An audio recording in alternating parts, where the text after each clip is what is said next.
Praise the lord, hallelujah. Throne of grace ministries సంఘ సభ్యులందరికీ, చూస్తున్నటువంటి ప్రతి విశ్వాసికి ప్రభునామములో మీ అందరికీ ఈ యొక్క పామ్ సండే గ్రీటింగ్స్ తెలియజేస్తున్నామండి. ఈ యొక్క దినం యొక్క గొప్పదైనటువంటి మర్మాన్ని మీకు బోధించడానికి మీ ముందున్నాను. చూడండి, ఈ వాక్యం ఎంతోమందిని ఆశీర్వదించింది. మనమందరం కూడా ఈ యొక్క ఆశీర్వాదంలో పాలు పొందుకోవాలని మేమైతే ఎంతగానో ఆశిస్తూ ఉన్నాం. అయితే ఈ వాక్యంలోనికి వెళ్దాము. లూకాసు వార్త 19వ అధ్యాయాన్ని చూద్దాం. లూకాసు వార్త 19వ అధ్యాయము 28వ వచనం నుండి చదువుతాం. అందరూ మరి ఈ యొక్క వాక్యాన్ని విని ఉండవచ్చు. ఈ యొక్క వాక్యంలో దాచబడి ఉన్న దేవుని బిడల యొక్క గొప్పదైనటువంటి ఆశీర్వాదం ఏంటో ఈరోజు మనము పరిశుద్ధ ఆత్మ దేవుని వల్ల తెలుసుకుందాం. అయితే 28వ వచనంలో ఏమనుందంటే, యేసు ఈ మాటలు చెప్పి యెరూషలేమునకు వెళ్ళవలెనని ముందు సాగి పోయెను. ఆయన ఒలీవల కొండ దగ్గరనున్న బేత్పగే, బేతనియ అను గ్రామముల సమీపమునకు వచ్చినప్పుడు తన శిష్యులనిద్దరిని పిలిచి, మీరు ఎదుటనున్న గ్రామమునకు వెళ్ళుడి. అందులో మీరు ప్రవేశింపగానే కట్టబడి ఉన్న ఒక గాడిద పిల్ల మీకు కనపడును. దాని మీద ఏ మనుష్యుడును ఎన్నడూ కూర్చుండలేదు.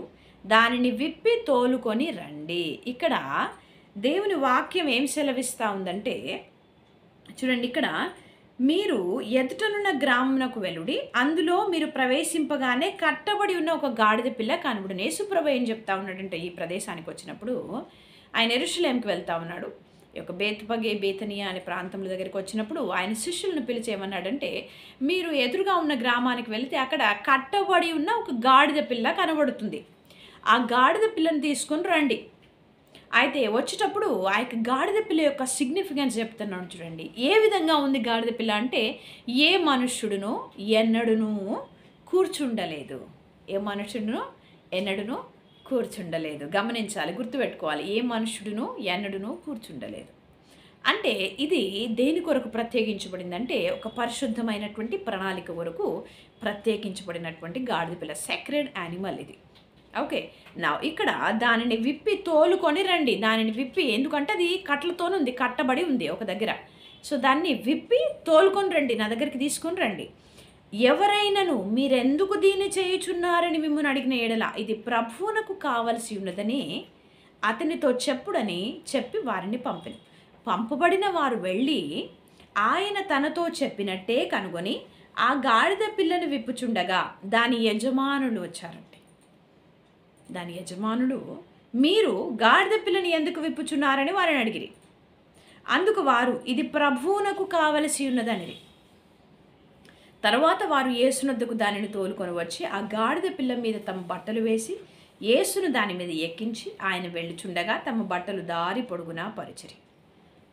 ఈ యొక్క సన్నివేశంలో మనం ఇక్కడ ఏమని మాట్లాడతామంటే, అక్కడ ఉన్నటువంటి గాడిద పిల్లను ప్రతి ఒక్కరూ చెప్పేటటువంటి మాట ఏంటి, గాడిద పిల్ల అంటే మానవులకు సాదృశ్యం గనక ఆ యొక్క గాడిద పిల్లను కట్లతో బంధించబడిన వారిని విడిపించడానికి మొట్టమొదటిగా యేసు ప్రభు వచ్చాడనేటటువంటి సత్యము మరి మనం ఎన్నో చోట్ల వింటాము. ఇది సత్యం, నిజం, 100% నిజం. అయితే ఇంక కొంచెం గొప్పదైనటువంటి లోతైన వాక్యంలోనికి వెళ్తే అక్కడ సిగ్నిఫికెన్స్ ఏంటో మనము చూస్తాం. అయితే మొట్టమొదట ఈ గాడిదనే యేసు ప్రభు చూస్ చేసుకొనటానికి కారణం ఏంటి?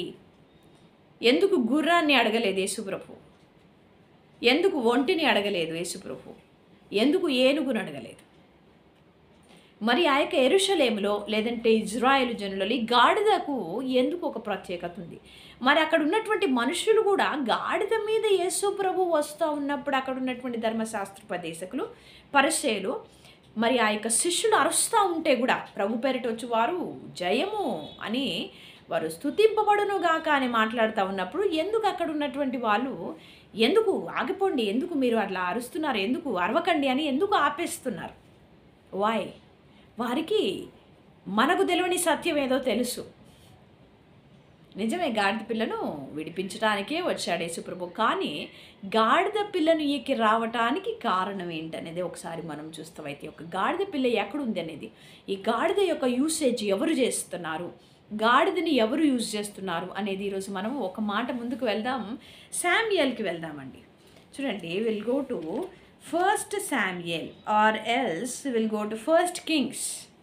మొదటి రాజులు, శామ్యుయేల్ కాకుండా మొదటి రాజుల్లో చూద్దాం. ఎందుకంటే న్యాయాధిపతుల్లో ఉంది, సమూయేల్లో ఉంది, మరి అదే కాకుండా మన యొక్క కీర్తనల గ్రంథంలో కూడా ఆ యొక్క గాడిద గురించి రాయబడింది. కానీ మీకు నేను 2 వచనాలు మాత్రమే చూపించబోతున్నాను.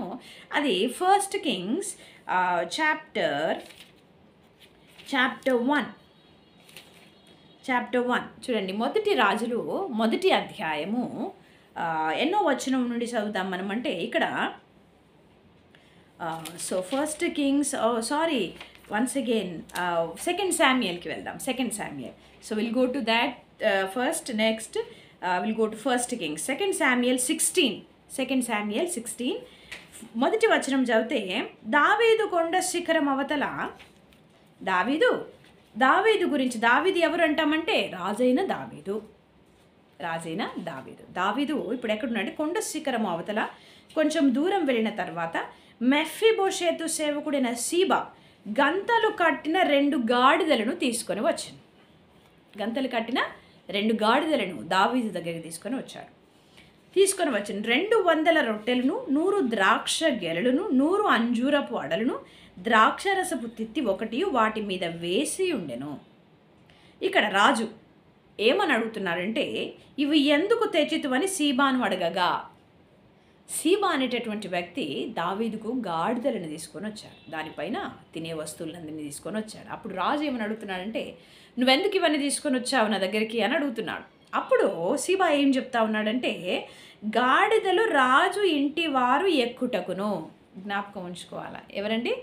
గాడిదలు ఎందుకు తీసుకొని వచ్చాడు ఆయన అంటే, రాజు ఇంటి వారు ఎక్కటానికి, అంటే రాజులు ఎక్కటానికి, రాజు ఇంటి వారు ట్రావెల్ చేయడానికి. మరి రాజులకు గుర్రాలు లేవా అంటే ఉన్నాయి. కానీ ఎప్పుడైనా సరే ఒక ప్రత్యేకమైనటువంటి కింగ్ మరి పట్టాభిషేకం చేసిన దాని తర్వాత, మరి లేదంటే అభిషేకం చేసిన దాని తర్వాత ఆ యొక్క రాజు అయినటువంటి వ్యక్తి ఇజ్రాయెల్, యూదా దేశం కానీ ఏదైనప్పటికీ ఏ విధంగా వస్తారు రాజులంటే, గాడిద మీద వస్తారండి.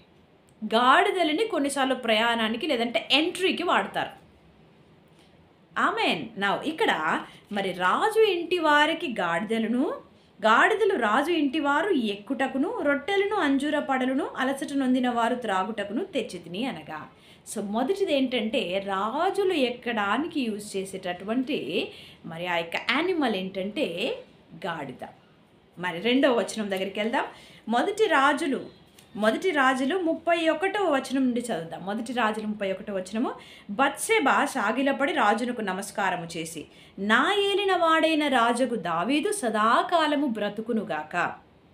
అప్పుడు రాజైన దావీదు యాజకుడైన సాదోకును, ప్రవక్త అయిన నాతానును, యెహోయాదా కుమారుడైన బెనాయాను నా యొద్దకు పిలువమని సెలవీయగా వారు రాజు సన్నిధికి వచ్చిరి. అంతటా రాజు, మీరు మీ ఏలిన వాడనైన నా సేవకులను పిలుచుకొని పోయి నా కుమారుడైన సొలొమోనును ఏం తీసుకురావాలి? నా కుమారుడైన సొలొమోనును నా కంచర గాడిద మీద ఎక్కించి గీహోనునకు తీసుకొని పోవుడి. ఇది గాడిద ఎవరు ఎక్కి ట్రావెల్ చేసేదంటే కింగ్స్. మరి యేసు ప్రభువు ఏం చెప్తానంటే, ఆయన రాజుగా వచ్చినటువంటి దేవుడు కదండి, మానవుని రూపంలో చూడండి. అందుకోసమని యూదుల రాజుగా వచ్చిన వాడు స్తుతింపబడును గాక. ఆమేన్. చూడండి, గొప్పదైనటువంటి మనం కూడా యేసు ప్రభు ఏ విధంగా నరుడి రూపంలో పుట్టినప్పటికీ మరి ఆయన యేసు ప్రభు బార్న్ కింగ్ అంటాం, అంటే రాజుగా పుట్టినటువంటి దేవుడు. అందుకే క్రిస్మస్ రోజు కూడా మనం ఏం పాటలు పాడతామంటే, రాజులకు రాజు పుట్టేనయ్యా. ఆమేన్. రాజు ఆయన కనుక కింగ్, ఆయన ప్రభు. మనకి మరి అక్కడ ఉన్నటువంటి ప్రజలకి, మరి అరుస్తున్నటువంటి వారికి, ధర్మశాస్త్ర దేశకులకి ఇది అర్థమైంది. రాజులు మాత్రమే రావాల్సినటువంటి ఆ యొక్క గాడిదని ఈ యేసు అనేటటువంటి బోధకుడు ఎక్కుతున్నాడు ఏంటి అని వారికి అర్థం కాదు.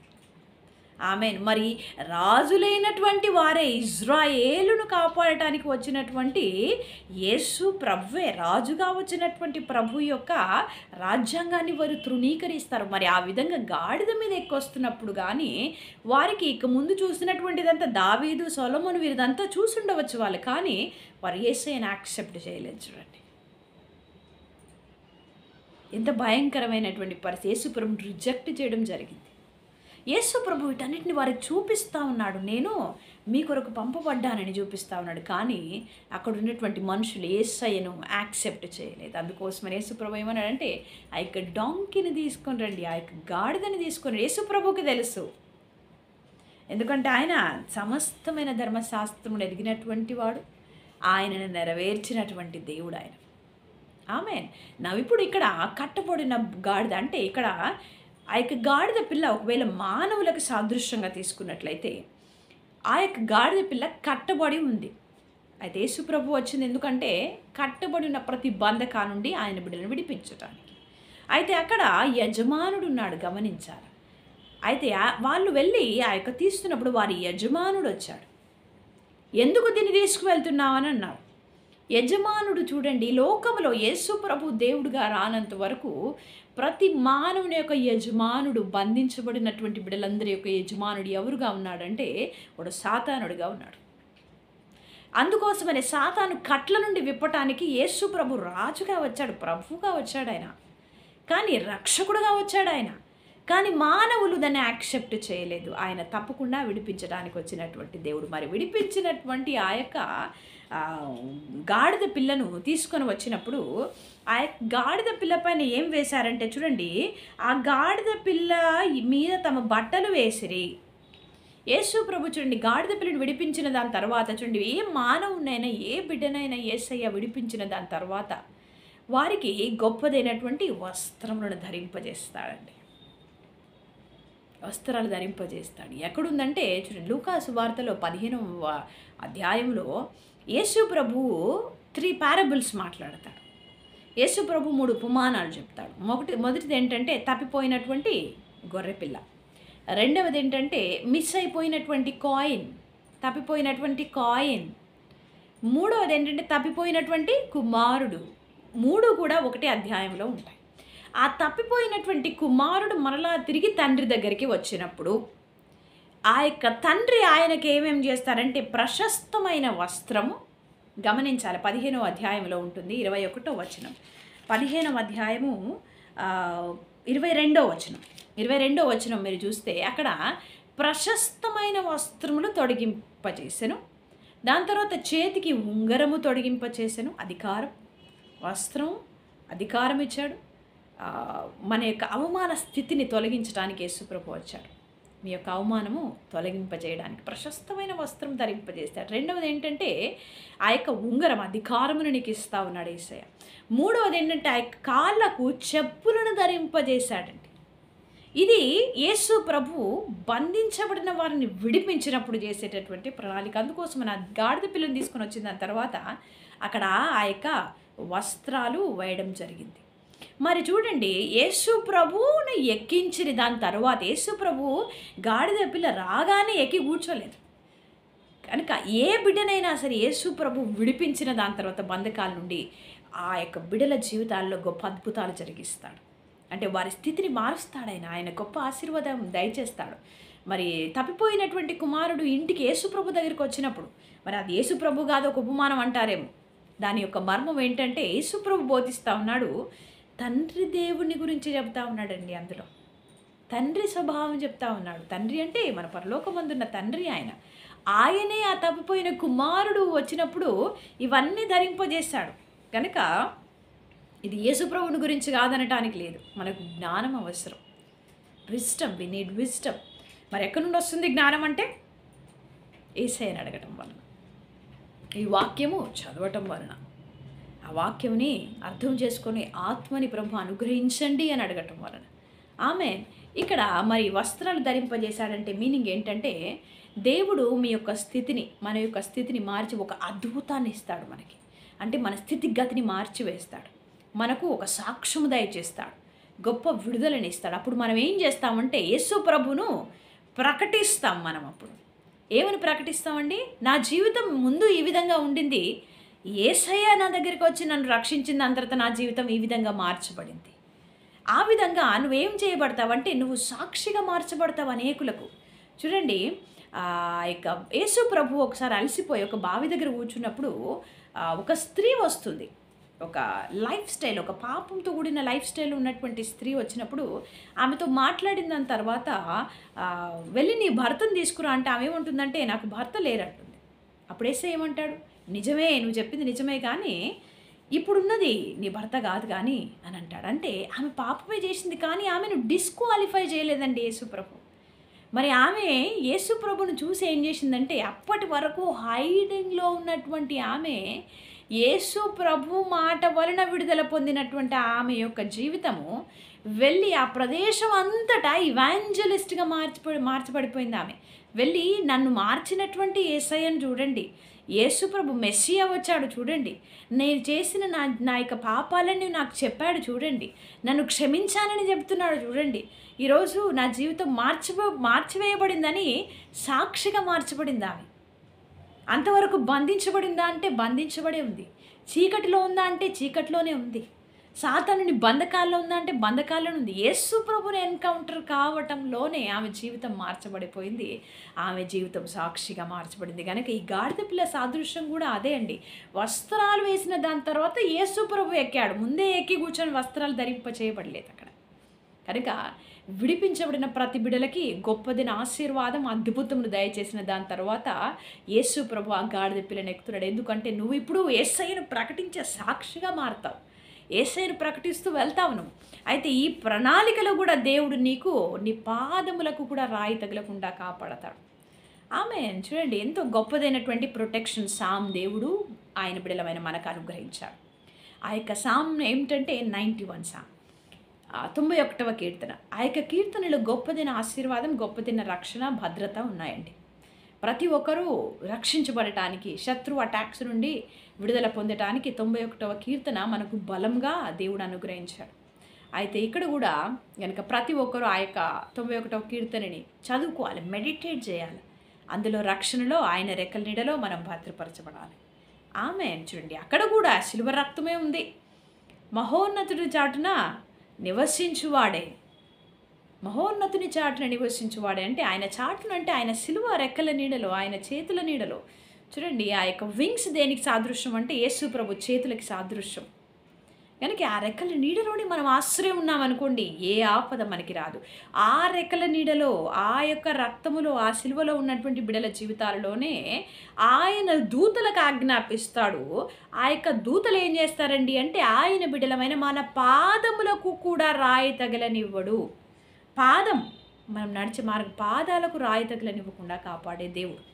ఆ యొక్క సిగ్నిఫికెన్స్ రాయేనా అంటే కాదండి, ఇన్ మెనీ వేస్. మన యొక్క మినిస్ట్రీ మార్గం అయి ఉండొచ్చు, మన మార్గములను అని ఉంటుంది అక్కడ. మన మినిస్ట్రీ మార్గం అయి ఉండొచ్చు, మన పేరెంటింగ్ మార్గం అయి ఉండొచ్చు, మన యొక్క చదువులు అయి ఉండొచ్చు, మన యొక్క వే ఆఫ్ లివింగ్ అయి ఉండొచ్చు. ఎన్నో మార్గాలు ఉండవచ్చు, కానీ వాటన్నిటిలో కూడా దేవుడు మన మార్గములన్నిటిలో మన పాదాలను కాపాడుతాడు, మన జీవితాలను కాపాడుతాడు. అదే విషయం ఇక్కడ కూడా జరుగుతూ ఉంది. మరి ఆ యొక్క గాడిద పిల్లకు వస్త్రాలు ధరింపచేసిన దాని తర్వాత యేసు ప్రభుని అందులో కూర్చుండబెట్టిన దాని తర్వాత దానిపైన మీద తమ బట్టలు వేసి యేసును దాని మీద ఎక్కించి ఆయన వెళ్ళుచుండగా తమ బట్టలు దారి పొడుగునా పరిచిరి.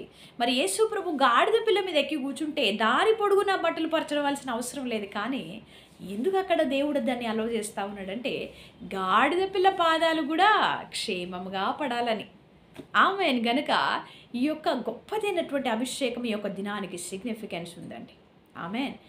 చూడండి దేవుని యొక్క వాక్యం ఇది గనక దారి పొడుగునా పరిచిరి. ఇంకొక విషయం ఆ యొక్క బట్టల విషయంలో కూడా దేవుడు వస్త్రాలు ధరింపజేశాడన్నప్పుడు మనకి ఇంకొక సన్నివేశం ఏముంటుందంటే ఆ యొక్క గెరాసీనుల దేశంలో, ఆ యొక్క ప్రాంతంలో ఒక దయ్యాలు పట్టినటువంటి వ్యక్తి, అంటే సేన సమూహం ఉన్నటువంటి వ్యక్తి దగ్గరికి యేసుప్రభు వస్తూ ఉన్నప్పుడు మరి ఆ యొక్క వ్యక్తి ఏ విధంగా ఉన్నాడంటే వస్త్రహీనుడుగా ఉంటాడు మీరు గమనిస్తే. కానీ ఎక్కడో ఉన్నటువంటి ఆ యొక్క గలిలీ సముద్రం నుండి ఆయన ట్రావెల్ చేసుకుంటూ వస్తాడు యేసుప్రభు ఈయనకు వస్త్రాలు ధరింపచేయడానికి మీరు గమనిస్తే. ఎందుకంటే యేసుప్రభు తలగడగా చేసుకున్నటువంటివి ఆయనకు ఇవ్వవలసినటువంటి వస్త్రాలు. ఆమేన్. కనుక యేసుప్రభు ఆయన బిడలమైన మన కొరకు కేర్ చేస్తే ఆయన మన కొరకు చింతించుచున్నాడు. ఆయనకు మీరంటే ఇష్టం, ఆయన మనల్ని ప్రేమిస్తున్న దేవుడు. కనుక ఆయన దగ్గరికి మనం రావాలి. ఆమేన్. ఇక్కడ దిగుచోటికి దారి పొడుగునా పరిచిరి. ఇక్కడ ఒలీవల కొండ నుండి దిగుచోటికి ఆయన సమీపించుచున్నప్పుడు శిష్యుల సమూహం అంతయు సంతోషించుచు ప్రభు పేరిట వచ్చు రాజు స్తుతింపబడునుగాక. పరలోకమందు సమాధానము, సర్వోన్నతమైన స్థలములలో మహిమయు ఉండునుగాక అని తాము చూచిన అద్భుతములన్నిటినీ గూర్చి మహాశబ్దముతో దేవునికి స్తోత్రము చేయసాగిరి. వీరు మరి ఈ యొక్క ప్రభు పేరిటొచ్చు రాజు స్తుతింపబడునుగాక అని మాట్లాడుతూ వారు అప్పటి వరకు చూసిన అద్భుతాలను బట్టి స్తోత్రము చేయసాగిరి. ఈరోజు మనం మాట్లాడుకుంటూ మనం వెళ్తూ ఉంటాం. పామ్ సండే దినాన మటల ఆదివారం రోజున మనం వెళ్తూ ఉంటాం. అయితే ఈ యొక్క దినానికి ఇంకొక ప్రత్యేకత ఏంటి అంటే, దేవుడు మన జీవితంలో జరిగించిన అద్భుతాలను బట్టి కూడా ఆయనను స్తుతించడం అనేది ఈ యొక్క దినం యొక్క ప్రత్యేకత. ఎన్నో అద్భుతాలు మనకు తెలిసి జరిగేవి, తెలియకుండా దేవుడు మనల్ని కాపాడుతున్నవి మరెన్నో ఉన్నాయండి. కనుక ప్రతి దాని విషయంలో, అన్ని విషయాలలో, అన్ని వేళల యందు మనము థ్యాంక్ యూ చెప్పవలసినటువంటి వారమై ఉన్నాం. ఆమేన్. నా ఇక్కడ ఇంకా కొంచెం ముందుకు వెళ్ళిన దాని తర్వాత సమూహము ఉన్న కొందరు పరిసయ్యులు చూశారు. బోధకుడా, నీ శిష్యులను గద్దింపుమని ఆయనతో అనగా, ఆయన వారిని చూచి, వీరు ఊరకుండిన ఎడల ఈ రాళ్ళు కేకలు వేయనని మీతో చెప్పుచున్నాను. ఒకవేళ వీళ్ళు పాడటం ఆపేస్తే, వీళ్ళు మాట్లాడడం ఆపేస్తే, నేను చేసినటువంటి అద్భుతాలను ఈ సృష్టి అయితే చూసింది కదండి, ఈ రాళ్ళు పాటలు పాడతాయి అంటున్నాడు యేసు ప్రభు. గనక మనం ఉంటున్నటువంటి సృష్టి కూడా ఆయన బిడలమైన మనల్ని గుర్తుపడతా ఉంది. నేను ఎప్పుడు చెప్తాను ఈ మాట. సృష్టి దేవుని కుమారుల ప్రత్యక్షత కొరకు మిగిలిన ఆశతో తేరు చూస్తూ ఉంది. మా యొక్క మినిస్ట్రీ యొక్క మరి ఆ యొక్క వాక్యం మాది. దేవుడు అనుగ్రహించినటువంటి మాట, సృష్టి మిగుల ఆశతో దేవుని కుమారుల ప్రత్యక్షత కొరకు ఎదురు చూస్తూ ఉంది. కనుక మనం మాట్లాడేది దేవుని మాట అయితే ఈ రాళ్ళు వింటూ ఉన్నాయి, ఈ యొక్క సృష్టి వింటూ ఉంది. దేవుని గురించిన పాటలు అయితే సృష్టి వింటూ ఉంది. కనుక దేవుని బిడ్డల కొరకు పని చేయవలసినటువంటి సృష్టి దేవుని బిడ్డలకు విరుద్ధంగా పని చేయనేరదు. కనుక మరి భూకంపాలు వస్తున్నప్పుడు భయపడొద్దు, లేదంటే సునామీ అన్నప్పుడు మీ హృదయాలు కలవరపడనియొద్దు. ఇవన్నీ వస్తాయి కానీ అంతం వెంటనే రాదు. దేవుని సెలవిచ్చినటువంటి మాట, వాక్యాన్ని జ్ఞాపకం చేసుకుంటూ ఉండాలి. ఏది మనకు ఎంత మాత్రం హాని కలగ చేయనేరదు. ఆమేన్. కనుక ఈ యొక్క రోజున మనకు జరిగించబడుతున్న ప్రతి అద్భుతాన్ని బట్టి యేసయ్యను ప్రకటిస్తాం, యేసయ్యను మరి స్తుతి చెల్లిద్దాం, యేసయ్యను గురించిన అద్భుత కార్యాలను గురించి ప్రకటిస్తాం. ఆమేన్. అయితే యేసు ప్రభు మాత్రం ఆయన బిడ్డలని ఆయన రెక్కల కిందకి తీసుకోవాలని ఆశపడుతూ ఉంటాడండి ఎవ్రీ టైం. అందుకోసమని 41వ వచనంలో ఏముంటుందంటే, ఆ పట్టణమునకు సమీపించినప్పుడు దానిని చూచి దాని విషయమై ఏడ్చి, మరి ఆ యొక్క కపెర్నహూము దగ్గరికి యేసుప్రభు వచ్చినప్పుడు వారెవరూ అంగీకరించరు యేసుప్రభు రాకని. ప్రభువుగా అంగీకరించరు, రాజుగా అంగీకరించరు, రక్షకుడిగా అంగీకరించరు, కనీసం మెస్సయ్య వచ్చాడని కూడా వారు అంగీకరించరు. ఎందుకంటే వారికి అన్నీ చూపిస్తున్నాడు దేవుడు. యేసుప్రభు గాడిద మీద వస్తున్నాడు, నేను రాజుని చెప్పటానికి, అద్భుతాలను చేస్తున్నాడు రాజుని చెప్పటానికి. నేనే రాజుని అని కూడా చెప్తాడు. నేను తండ్రి ద్వారా పంపబడిన ఆయన కుమారుణ్ణి అంటాడు, నేనే ఆయనని అంటాడు. కానీ మనుషులు గుర్తుపట్టారు. అప్పుడు దేవుడికి చాలా బాధ కలుగుతుందండి. ఎందుకంటే వారికి జరగబోయేది దేవుడికి కనబడుతుంది కనుక. ఏ బిడ్డలైతే యేసు ప్రభువుని అంగీకరించరో మరి ఆఖరి దినాలలో వారి స్థితి డిఫరెంట్గా ఉండబోతుంది. కనుక మనమైతే ఆశీర్వదించబడినటువంటి వారు. మరి ఎవరో కష్టపడాలి లేదంటే నష్టపోవాలనేటువంటి ఉద్దేశం కాదు. ప్రతి మానవుడు రక్షించబడాలి కనుక ప్రతి ఒక్కరి నిమిత్తం మనం ప్రార్థన చేయాలి. లోకమునకు సువార్త ప్రకటించవలసిన వారంగా ఉన్నాం కనుక మనము యేసయ్య ప్రేమను ప్రకటిస్తాం. ఇక్కడ నీవు నీ దినమందరిన సమాధాన సంబంధమైన సంగతులను తెలుసుకుని ఎడల నీకెంతో మేలు, కానీ ఇప్పుడు అవి నీ కనులకు మరుగు చేయబడి ఉన్నవి. ఆయన ఎంతో గొప్పదైనటువంటి మేలు కలిగించాలని అనుకుంటా ఉన్నాడు కనుక ఆ మేలులో మనం పాలి భాగస్థులం కావాలి. Thank you Jesus. ఈ యొక్క మటల ఆదివారం రోజున మనం సాక్షులుగా మరి మన కొరకు అనుగ్రహించిన ప్రతి అద్భుతానికి సాక్షులంగా మనం మార్చబడాలి. ఆయన ఊరికే మనకు వస్త్రాలు ధరింపచేయలేదు. ఎందుకు మనల్ని విడిపిస్తున్నాడో, ఎందుకు మనల్ని బంధకాలను విడిపిస్తున్నాడు అంటే మనము యేసయ్యను గురించి లోకానికి ప్రకటించడం అంటే ప్రతి ఒక్కరూ స్వార్థ ప్రకటించాలంటే కాదు. నువ్వు ఉన్న కమ్యూనిటీలో నీకు జరిగించిన అద్భుతాలను బట్టి చెబుతావు. చూడండి, క్యాథరిన్ కుల్మన్ అనే ఒక స్త్రీ ఉండిందండి, ఎంతో పవర్ఫుల్ లేడీ. ఆమె మరి చిన్న వయసులోని యేసు ప్రభువును గురించినటువంటి మర్మాలను తెలుసుకొని పరిశుద్ధాత్మ దేవుని యొక్క విజిటేషన్ ఆమెకు జరిగినప్పుడు ఆమెకంటూ పసి అమ్మాయి అంటే 9th క్లాస్ ఆర్ 7th క్లాస్లో ఉన్నటువంటి గర్ల్ ఆమె. అప్పటికి ఆమెకు ఈ అభిషేకం వచ్చినప్పుడు వాక్యం అంటూ ఏమీ తెలియదు ఆ యొక్క అమ్మాయికి. కానీ దేవుడు నాకేం చేశాడు అనే దాన్ని అందరికీ చెప్పుకుంటూ వెళ్ళిందట. కానీ ఆమె వాక్యం చదవటం ప్రారంభించిన దాని తర్వాత ఆమె ద్వారా జరిగించబడినటువంటి అద్భుతాలు ఇప్పటి వరకు ఏ స్త్రీ వలన జరిగించబడలేదు. ఆమెను కనుక స్త్రీ పురుషుడని తేడా లేదు, మనం అందరం దేవుని బిడ్డలం కనుక ప్రతి ఒక్కరి వలన అదే ఆత్మ దేవుడు అద్భుతాలు చేయడానికి సిద్ధంగా ఉన్నాడు కనుక మనమందరము కూడా ఆ యొక్క ఆశీర్వాదాన్ని యేసయ్య నుండి పొందుకోవాలి. ఆశతో ప్రార్థించవలసిన వారమైన డిజైర్. మరి 118వ కీర్తనలో కూడా ఉంది చూడండి, గుమ్మములను ఓపెన్ చేయండి, ఎందుకంటే మన రాజు ప్రవేశించబోతా ఉన్నాడు. ఎందుకంటే ఈ దినమున మనకు రక్షణ కలగబోతుంది, ఈ దినమున మనకు అభివృద్ధి కలగబోతుంది. హోజాన్నా అంటారు అందరు, హోజాన్నా అనంటే God save us, save us, please save us, మమ్మల్ని రక్షించండి అని అర్థం అండి. వారు అడుగుతూ ఉన్నారు, యెహోవా మమ్మల్ని రక్షించండి అన్నా అడోనాయ్ హోషియాన్నా అంటారు వాళ్ళు. అంటే హోజాన్నా అంటే హోషియాన్నా అని అర్థం హెబ్రీ భాషలో. హోషియాన్నా అంటే బ్లెస్సస్, సేవస్ అని అర్థం, రక్షణ, రక్షించండి అని అర్థం. కనుక ఈరోజు దేవుడు అది మనకు జరిగించాడు ఆయన రక్తం వలన. వారు అడిగినది మనకు ఫుల్ఫిల్ అయిపోయిందండి, గమనించాలి. ఇంకా మనం ప్లీజ్ సేవస్ అని అడగ, మనం రక్షించబడిన బిడ్డలం, మనము రక్షణలోనికి వచ్చినటువంటి బిడ్డలు. ఆయన శిలువ కార్యం మనకు జరిగించింది, ఆమెన్, గొప్ప విడుదల జరిగించింది, ఆమెన్. కనుక మనము ధన్యులము. Thank you Jesus. ఈ వాక్యం మీ అందరి జీవితాలను బహుగా ఫలింపు చేయునుగాక. ఈ వాక్యం మీ కుటుంబాలను దీవించునుగాక. దీన్ని బట్టి మనము ఆశీర్వదించబడిన వారంగా యేసయ్యకు సువార్త, యేసయ్య యొక్క సువార్త ప్రకటించి ఆయన బిడలముగా మరి అనేకులకు యేసును క్రీస్తును గురించి చూపిద్దాం. ఆమె థ్యాంక్ యూ జేస్. బంధకాలను విడిపించబడినటువంటి మనము క్రీస్తు సువార్తను ప్రకటించాలండి. అదే ఈ యొక్క మట్లాది వారి యొక్క సందేశం. ఆమె మనం రక్షించబడిన వారం గనక మనం వందనాలు చెబుతాం యేసయ్యకి. Thank you Jesus. ఒక చిన్న ప్రార్థన చేసుకుందాం. థ్యాంక్ యూ లార్డ్ ఫాదర్, పరిశుద్ధుడా మీకు వందనాలు ప్రభు, మమ్మల్ని విడిపించినందుకు వందనాలు, రక్షించినందుకు వందనాలు, పరిశుద్ధులనుగా మార్చినందుకు వందనాలు. గొప్ప దేవా, నీ యొక్క ప్రశస్త వస్త్రమును మాకు తొడిగింపచేసి మార్గములలో మాకు తోడుగా ఉండి నీ రెక్కల నీడలో భద్రపరుచుకున్నటువంటి తండ్రి మీకు వందనాలు. మేము అనేకులకు సాక్షులుగా లోకానికి వెలుగుగా ఉన్నటువంటి బిడలము గనక మా ద్వారా ప్రభువ ఎదుగో మా దేవుడిని యేసు ప్రభునామం మహిమపరచబడలాగిన మమ్మల్ని దీవించి ఆశీర్వదించమని చూస్తున్న ప్రతి బిడ్డ జీవితంలో అద్భుతం జరిగించబడును గాక. గొప్ప విడుదలని ఈరోజు ప్రవచిస్తూ ఉన్నాను ప్రభా. నీ విడిపించినటువంటి బిడ్డ ప్రభా, విడిపించబడినటువంటి బిడ్డలే ప్రభా, ఇదిగో యేసు ప్రభు స్వతంత్రుడిగా చేస్తే అది ఎన్నటెన్నటికి నీ స్వాతంత్రమే అని నీ వాక్యం సెలవిస్తుంది కనుక నీ రక్తం వలన నీ బిడ్డలకు యేసయ్య నీ నామములో ప్రభా విడుదలని ప్రవచిస్తున్నాను. Deliverance in the name of Jesus. బంధకములో ఉన్న బిడ్డలకు విడుదల కలుగునుగాక, వారికి సాక్ష్యములు కలుగునుగాక, వారి జీవితాలు గొప్పగా బంధకాలను విడిపించబడునుగాక. ఈరోజు నీ బిడ్డలు ఈ వాక్యం వింటుండగా రక్షణ కలుగునుగాక, అభివృద్ధిని బిడ్డలకు కలుగునుగాక, ఫైనాన్షియల్ బ్రేక్ త్రూ జరుగునుగాక, డోర్స్ ఓపెన్ అవునుగాక in Jesus mighty name. Thank you Lord Father. Lord నీ యొక్క గొప్పదైన నామమునకు వేలాది వందనాలు, స్తుతులు, స్తోత్రము చెల్లించుకుంటూ యేసు ప్రభు శక్తి కలిగిన నామములో ప్రార్థించి అడిగి పొందుకొని ఉంటున్నాము తండ్రి. Amen, amen, amen. God bless you all. Praise the lord.